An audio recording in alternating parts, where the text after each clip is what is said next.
Persuasive Writing, the Introductory Paragraph by ereadingworksheets.com.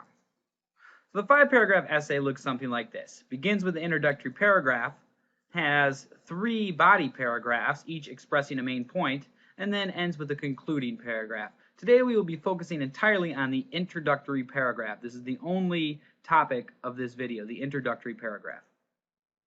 The introductory paragraph should start with a strong attention catcher that I will sometimes refer to as a lead also, or a leading statement, an attention catcher.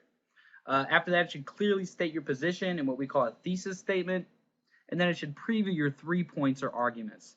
All of this should be in the first paragraph, so these 3 components equal 1 paragraph, the introductory paragraph. So the attention catcher or lead is the first sentence of your essay, and they're really important because it's your first chance to make an impression on the reader. So it's best to be thoughtful about your attention catcher. If you spend more time on this sentence than any other sentence in the essay, it would probably be time well spent. Here are some techniques that you can use to attempt to catch the reader's attention in a more sophisticated way. You can use a question or a series of questions. You can tell a short story related to your point, what we call an anecdote. You could create a frightening or beautiful scenario. And these are just some suggestions and some guidelines that you could use to begin trying to catch the reader's attention. But don't limit yourself just to these, and feel free to be creative.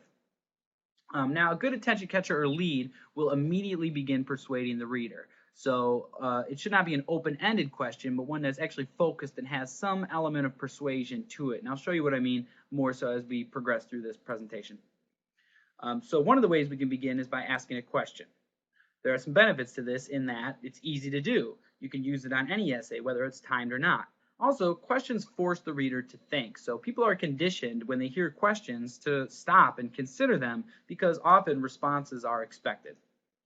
However, warning, you don't want to just restate the prompt. So just don't say, "Do you think we should wear uniforms? Do I think we should eat candy in the classroom?" Those are not good ways to use the question. Remember, the question should be angled, should be pushing readers to one side of the argument. So let me show you some examples of that. Here's a good example and a bad example of using a question to begin the 5-paragraph persuasive essay. What do I think about school uniforms? They are bad. This is no good because there's no position on it. It's just an open-ended question, a restatement of the prompt, and it doesn't have any angle or tone to it. So let me demonstrate a different way we could ask a question more effectively. Is it right that American citizens who have committed no crimes are forced to wear the same outfit day after day? Should these allegedly free people have the right to dress themselves appropriately? I think they should. So here we see the writers asking questions to which the answer is already known. They're not questions that are really expected to be answered or discussed, but rather questions that push the reader toward the one side of the argument. Clearly, this writer is against uniforms. Notice also that the second attention catcher has a tone to it. It expresses some sort of tone, and a good attention catcher will have some sort of tone to it rather than just a blasé restatement of the prompt. You can also tell an anecdote to lead. An anecdote is a short story. There are some benefits to this in that it brings the reader into your world. It allows you to connect with the reader in a human way, and it allows you to demonstrate your narrative writing abilities to some sense. However, remember that the anecdote must be related to your topic. Everything in your paper should be related to your topic in one way or another, so you have to tell an anecdote that is clearly and explainably connected to the point of your argument.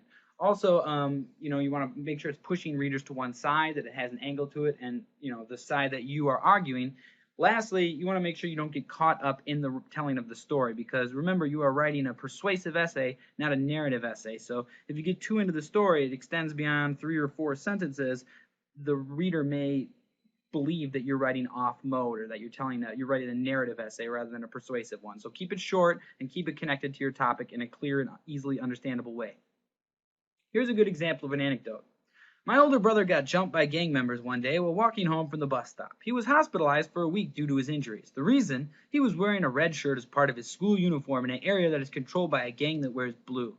My brother knew this, but school officials didn't. If my brother had been granted the simple freedom to choose his own clothes, it would have saved him a lot of pain and suffering. So we see here a story that's connected to the topic. It's about uniforms, and the story is in a way that is moves readers to the position that students should not have to wear uniforms.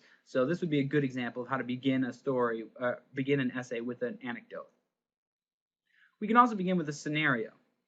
A scenario is like where we just sort of describe a scene. It's similar to the anecdote, except it's more of a hypothetical thing. The benefits to this is that you can make your position look really good. You're creating a world that you control, so you can make it appear however you want in ways that really enhance the points you are making. You can also make the other position look bad. Remember though, if you're doing a scenario, choose one. You don't want to get lost up in the crafting of your scenario. You want to keep it focused, on point, to the point. And don't do too much with any one paragraph. Remember, you're trying to get a few things done in this introduction, not just get the reader's attention. Here would be a good example of a scenario. Imagine a world where everyone wore only gray.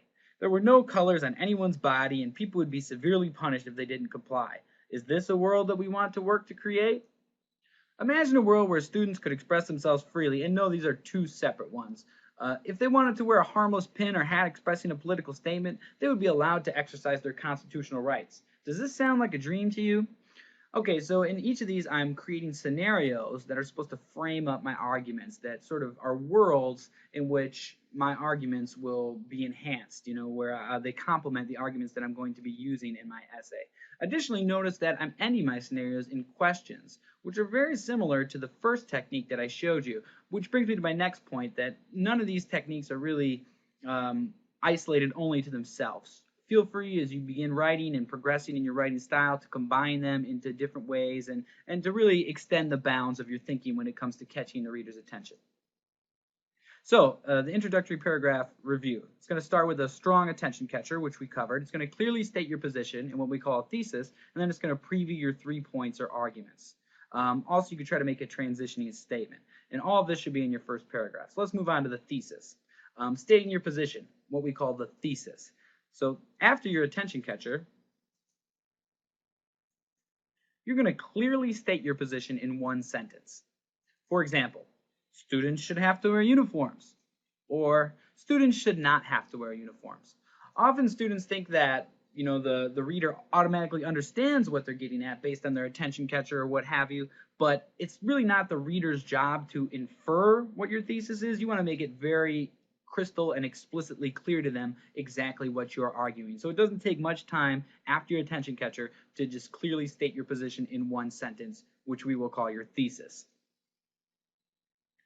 Then you'll want to preview your points or arguments. So a lot of people argue about the value of this and whether it's necessary or whether it produces formulaic writing, but I would argue that it's just important for budding writers to get some practice understanding the structure of how these essays work. And one easy way to do that is by creating previews of the arguments they will use in their essays. So I have my students create previews. After they state their position, they preview their main points. For example, uniforms should not be required because they limit students' freedoms, they cost too much money, and it is inconsiderate to force certain people to wear certain things. So here I have 3 arguments that uniforms limit freedoms, that they cost money, and that it's inconsiderate to make people do that. Each one of my body paragraphs will eventually be turned in completely into a complete paragraph based on those ideas. So when you preview the points, they're going to be used later in your essay. You don't actually argue them in the preview, but rather just sort of summarize them so the reader knows what to expect in the later paragraphs. Also, the order that you preview your points should be the order that they're developed. So my next paragraph should be about students' freedoms, followed by a paragraph about how uniforms cost too much money, and then ending with a paragraph about how it's inconsiderate to force people to wear certain types of clothes. Okay, the finished product should look something like this. Is it right that American citizens who have committed no crimes are forced to wear the same outfit day after day? Should these allegedly free people have the right to dress themselves appropriately? I think they should. Students should not have to wear uniforms. Uniforms should not be required because they limit students' freedoms, they cost too much money, and it is inconsiderate to force certain people to wear certain things. Notice here that this is color-coded. The red represents my attention catcher, the blue represents my thesis statement, and the green represents the preview of my points. So when I have my students create introductory paragraphs, I also have them color-code the components so that we can see very clearly what's going on and whether they understand how the structure of the introductory paragraph is.